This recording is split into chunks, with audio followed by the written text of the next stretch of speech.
Merci Madame la Présidente, mes chers collègues. Cette niche proposée par le groupe du Centre montre la volonté qui est celle des groupes de la majorité d'agir en faveur du patrimoine dans la voie engagée par l'exécutif depuis le début de cette mandature. L'importance de la protection et de la valorisation de notre petit patrimoine fait office de devoir. En effet, le patrimoine, l'architecture et la vie culturelle sont des critères déterminants du mieux vivre et par conséquent du cadre de vie des Franciliens. De fait, le petit patrimoine rural intègre en son sein un enjeu local fort dans la mesure où il contribue pleinement à l'attractivité des espaces ruraux. Au plan culturel, ce dernier constitue avant tout l'histoire du territoire et donc par extension son identité. Il lui donne un sens, une permanence et une authenticité. Au plan économique, ces enjeux sont majeurs dans la mesure où les retombées économiques de ce secteur sont réelles, favorisant la création d'emplois, le développement du tourisme et la formation continue des artisans locaux.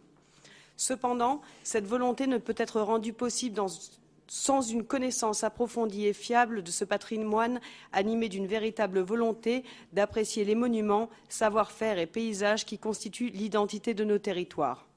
Dès lors, la sensibilisation des Franciliens aux richesses patrimoniales de notre région est fondamentale, si bien que la possibilité d'inviter nos concitoyens à prendre part au financement participatif ouvre la voie à un engagement réel en faveur de la préservation du patrimoine régional. Ainsi, le souhait d'établir un double partenariat avec la Fondation du patrimoine devra assurer aux communes franciliennes la garantie d'une offre d'expérience et de maîtrise des financements participatifs dans la réalisation de leurs projets.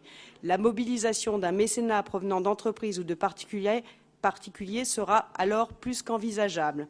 En tant que vice-présidente du département de l'Essonne en charge de la culture, je me réjouis de cette opportunité. Et vous le savez, nous avons engagé cette même réflexion dans notre département car nous avons créé Essonne Mécénat sous l'égide de la Fondation du patrimoine.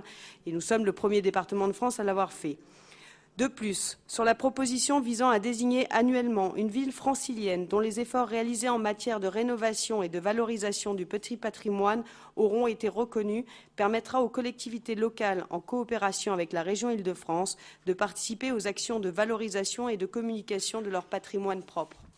Une telle mesure serait alors un véritable avantage pour les villages franciliens dont la restauration du patrimoine de proximité peine à être pleinement intégrée au sein de la politique globale territoriale.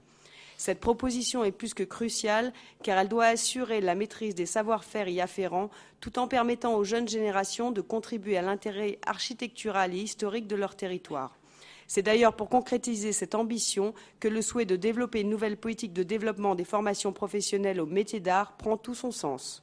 En effet, la création d'un campus des métiers et des qualifications sur les métiers d'art et de la conservation du patrimoine devra permettre aux jeunes d'être davantage sensibilisés aux emplois liés au patrimoine.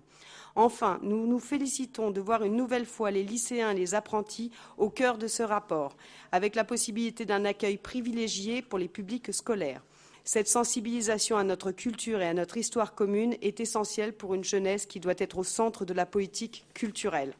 Au nom du groupe Les Républicains, je félicite le président Jan Verling, l'ensemble des élus et des collaborateurs du groupe Centre et des démocrates pour le travail qu'ils ont effectué sur cette niche.